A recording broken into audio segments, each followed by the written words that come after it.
Alright, so you people that think you ain't got to pump your septics because I've heard everything conspiracy theory, and they just want you to pay for something that you don't need, that you can go 20 years without pumping it. Well, here's what happens, you know. So now we're tearing up a whole area trying to figure out where these old septic tanks and everything are. So we found a tank over here.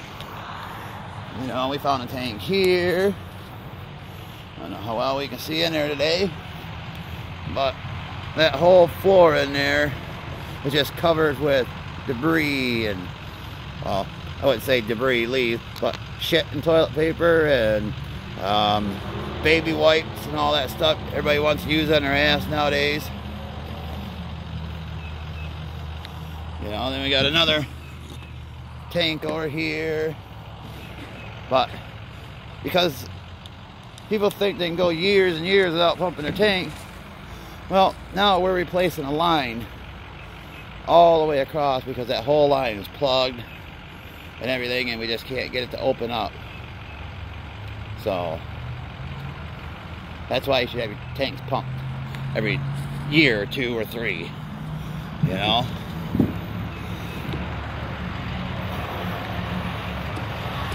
So let's see, the amount of plumbers she's had out here and everything else, you know, she probably got to have a couple $1,000s into this project, all because the septic wasn't pumped and it backed up the line and we can't get it to free open. So now we're just going to put a whole new line in, you know.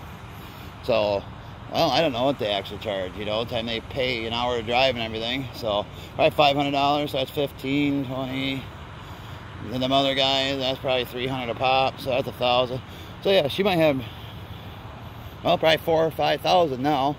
Time the guys come out and put in a new line and everything else. So that's why you should have your septics pumped.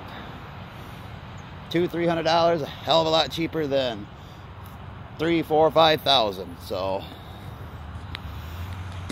you know, this is couple hours of digging with, well, probably about 5 hours of digging with this little excavator. You know, you rent them, they're what, $400 a day or something. So, but yeah, it's a hell of a mess. So don't listen to the internet, listen to builders and people who know what the hell they're talking about, the people who actually do the work. There's a reason they tell you to do stuff. Have a good day, guys. Subscribe if you like it, because, you know, digging in frost in Michigan, yeah, great.